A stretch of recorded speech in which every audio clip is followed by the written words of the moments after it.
Hola, ¿cómo están? Soy Cecilia Garau y en este video me propongo compartir con ustedes marco normativo y evolución de los derechos de género. Vamos a hacer un análisis no muy profundizado, pero desde el punto de vista evolutivo de la historia de los derechos, la evolución en la conquista de derechos. Partimos de este presupuesto, ¿no? ¿Qué cantidad de declaraciones, derechos, convenciones y leyes es necesario dictar, complementando y ampliando derechos que ya estaban consagrados desde hace mucho, pero que no se cumplen? Hay una igualdad que no se logra, hay una discriminación que no cierra, y hay una violencia de género que no cesa y que no disminuye, pese a que cada vez tenemos más leyes. Pero es muy importante hacer un repaso para saber cuáles son estas herramientas jurídicas y estas normas que con carácter obligatorio debemos respetar como Estado y como sociedad. Por supuesto que nos remontamos a la historia, y un hito importante es la Revolución Francesa, esta declaración, libertad, igualdad y fraternidad. Ya la igualdad era uno de los pilares. La Declaración de Derechos del Hombre y del Ciudadano, Olympe de Gouges la discute y abre la Declaración de Derechos de la Mujer y de la Ciudadana. Bueno, luego es decapitada. Aparentemente comenzamos estas amplias declaraciones de derechos pensando en un sujeto masculino. Pasan muchos años, Argentina tiene su proceso constitucional, dictan varias constituciones que culmina en la Constitución de 1853, y en su artículo 16 establece la igualdad ante la ley. Es una igualdad de tipo formal, es una igualdad de no intervenir, es una igualdad de evitar las desigualdades, no de favorecer o de tomar medidas para proteger, sino es una igualdad frente a la ley, frente al Estado. Después, en 1889, tenemos a Cecilia Grierson. Estos son hechos más bien históricos, no es normativo, pero dan cuenta de una imposibilidad de acceder, en este caso a la educación. El premio Nobel de Física que se le da a Marie Curie conmueve y apoya también a muchos movimientos feministas que se dan en todo el mundo. Eran conocidas como sufragistas porque reclamaban el derecho al voto, pero en realidad había muchos derechos por los que reclamaban, aparte del derecho al voto. En Argentina la referente es Julieta Lanteri, en 1911, y recién en 1919 logra votar, le declaran un nulo el voto. Bueno, hay todo un recorrido. Es candidata por el Partido de Feminista Nacional, tiene muy pocos votos obviamente, pero bueno, muere aparentemente, muere asesinada, muere de una muerte muy sospechosa.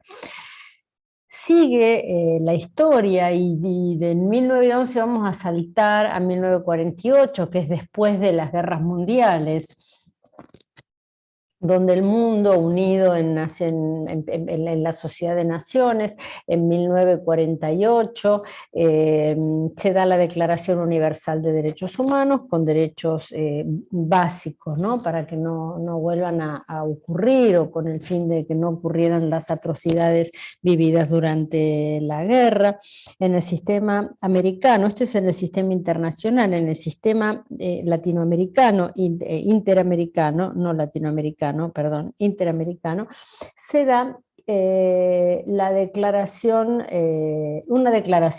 de derechos y deberes del hombre. En el 66 se aprueban los pactos de derechos económicos, sociales y culturales, y en el 69 la Convención Americana, también en el sistema americano, la Convención de Derechos Humanos, o también el Pacto de San José de Costa Rica, que si bien es del 69, entra ratificado. Ustedes saben que los tratados internacionales, para tener validez, tienen que estar ratificados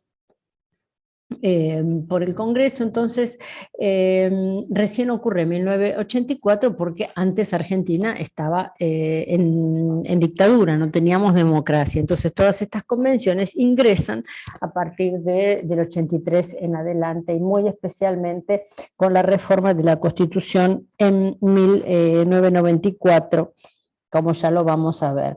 La Declaración Universal de Derechos Humanos hablaba de el valor de la persona humana, que los hombres nacen libres e iguales en dignidad, y todos los derechos y libertades sin distinción de raza, color y sexo. También la Convención Americana, que es posterior a la Declaración, de la que hablamos antes, el Pacto de San José de Costa Rica, proclama en el artículo 24 la igualdad ante la ley de todas las personas. Siguiendo con esta línea histórica, en 1869 teníamos un código civil donde la mujer casada era incapaz, vivía bajo la tutela del marido, no podía contratar ni administrar bienes propios. Luego una ley de matrimonio civil, porque los matrimonios se celebraban en las iglesias, entonces es una ley del matrimonio civil donde es el Estado el que registra y celebra los matrimonios. Una ley Sespeña muy celebrada por ser universal, por el sufragio universal, obligatorio y secreto, pero en realidad tan universal no era porque dejaba fuera a las mujeres. La 11317 en 1924 es una ley que pretendía proteger a las mujeres, las ponía en la misma ley que los niños, mujeres y menores, y en realidad lo que hacía era privarlas del acceso a muchos de los trabajos porque consideraba peligrosos, de eso se la quería resguardar, entre comillas, manipulación de sustancias inflamables, trabajo nocturno, bueno, y una serie de cuestiones que lo que hacían era inhibir el acceso de las mujeres a trabajos como maquinaria pesada, etc. Luego la 11357 amplía algunos derechos de ejercer la profesión industria, de trabajar, la patria potestad de hijos de un matrimonio anterior, le permitía litigar y disponer de los bienes propios, cosas que no se permitían antes, ¿no? Esta ley 11357 viene a hacer una ampliación. En 1947, con la ley del voto femenino, recién Julieta Lanteri desde 1811 hubo que esperar hasta 1947, a la ley 13.010 para que las mujeres pudiéramos votar. En 1948 ya hablamos de la Declaración Universal de Derechos Humanos. En el 68, 20 años después, una ley muy importante que reforma el Código Civil y permite que los cónyuges hagan una presentación conjunta para divorciarse. En 1966 se aprueban pactos importantes de derechos económicos, sociales, culturales y políticos. En 1969 la Convención, el Pacto de San José de Costa Rica. En 1979 ocurre una convención sumamente importante, vamos a volver sobre ella, que recién se incorpora en el ordenamiento jurídico en 1985 por vía de ley 23179, que es la CEDAW, la Convención contra la Discriminación contra la Mujer. Es muy importante, tiene su comité, y va haciendo recomendaciones. En el 85 la patria potestad compartida, porque la tenía solamente el papá, se amplían estos derechos. En 1987 finalmente, luego de tantos años, se admite el divorcio, es decir, la aptitud nupcial. Las personas antes se separaban pero no podían volver a casarse. En 1987 sí se establece el divorcio vincular. En el 90 la Convención de los Derechos del Niño, pero que después, en 2005, la ley 26071 amplía estos derechos. En el año 1991 tenemos la ley 24012, que es la ley de cupo femenino para cargos de representación política. Era un cupo del 30%, que luego esta ley es derogada en 2017, estableciéndose la paridad. En 1994 tenemos la reforma constitucional, importantísima. La reforma constitucional incorpora en el artículo 75, inciso 22, los tratados y convenciones internacionales y les da jerarquía igual que la Constitución. Los tratados y convenciones internacionales sobre derechos humanos valen y tienen el mismo valor que la Constitución. En 1996 se ratifica esta convención que habíamos hablado, la Convención contra la Violencia de Belém do Pará de 1994. ¿Se acuerdan que habíamos hablado hace un ratito sobre la CEDAW, la Convención para la Eliminación de la Discriminación contra la Mujer del año 79, que recién se incorpora en el 85, por esto que les expliqué de la vuelta a la democracia? Esta convención es notable que en su preámbulo dice que los representantes de los estados se encuentran preocupados a pesar de estos diversos instrumentos, es decir, hay una serie de declaraciones y derechos, pero a pesar de todo esto, las mujeres siguen siendo objeto de importantes discriminaciones. Entonces, la discriminación viola la igualdad de derechos, dificulta la participación de la mujer en igualdad en la vida política, social, económica, es un obstáculo para el aumento del bienestar de la sociedad y la familia, entorpece el pleno desarrollo, etcétera, etcétera. La CEDAW, además de manifestar los estados que están preocupados, obliga a estos estados a sancionar medidas apropiadas, incluso leyes, para asegurar el pleno desarrollo y, en definitiva, la igualdad de la mujer. Pero también es interesante porque obliga a dictar las medidas necesarias para modificar los patrones socioculturales, para eliminar los prejuicios y las prácticas que se basan en la idea de inferioridad o superioridad. Es decir, preocupados por la persistencia de las desigualdades, y está claro que el origen de todas estas desigualdades son los patrones socioculturales, los estereotipos de género, y sin eso no se va a poder avanzar.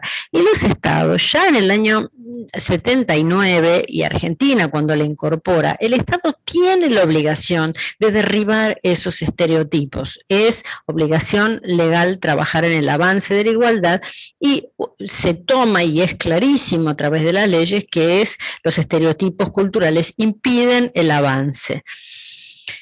La Convención de Belém do Pará, que es la Convención Interamericana para prevenir, sancionar y erradicar la violencia contra la mujer, define la violencia y hace algunas cosas. De esta convención surgen algunas cosas interesantes. Primero, que define que es cualquier conducta que cause daño o sufrimiento basada en el género, no cualquier violencia, sino la basada en el género. Incluye, si bien esta convención y la discriminación en su enunciado es contra la mujer, dice contra la mujer, bueno, se entiende que también incluye a las diversidades.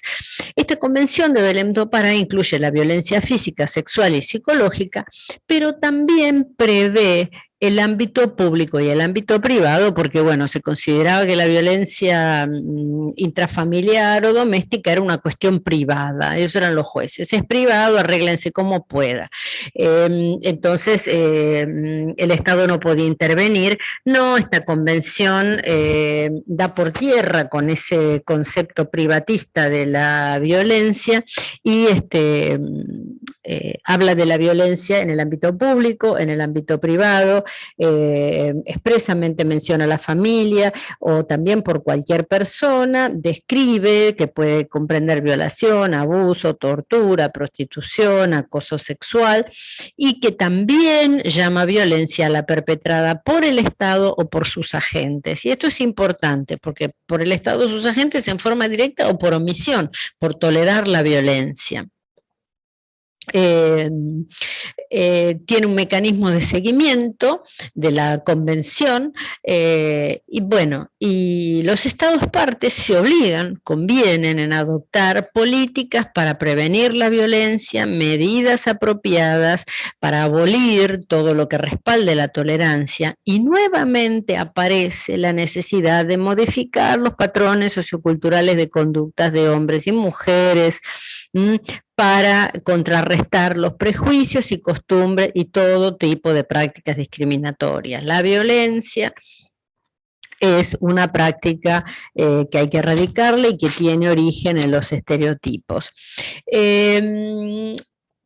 Tienen relación la CEDAW, porque la CEDAW a través de su comité emitió recomendaciones y habló de la discriminación como forma de violencia. En la recomendación hay varias, sobre todo la 19, habló de las recomendaciones y de la violencia en el trabajo, y en realidad estas recomendaciones fundaron de alguna manera esta convención posterior de Belém do Pará en 1994.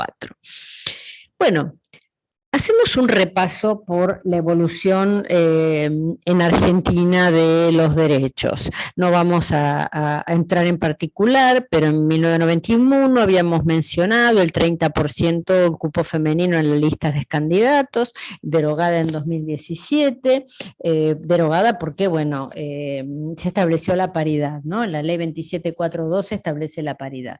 Plataforma y acción de Beijing, esto es soft law, no es una ley, no es una convención, pero son reuniones periódicas en el marco de las Naciones Unidas de las Mujeres, y se establece ahí una plataforma de acción que lamentablemente no viene cumpliendo los objetivos, y especialmente con los de pandemia, pero hay una plataforma de acción muy clara de políticas públicas y acciones de todo tipo para avanzar en la igualdad. Bueno, en 1996 ya dijimos la Convención Interamericana, la 25673, el Programa Nacional de Salud Sexual y Procreación Responsable, que crea también las instituciones para atender estas problemáticas. La Ley 25674, que establece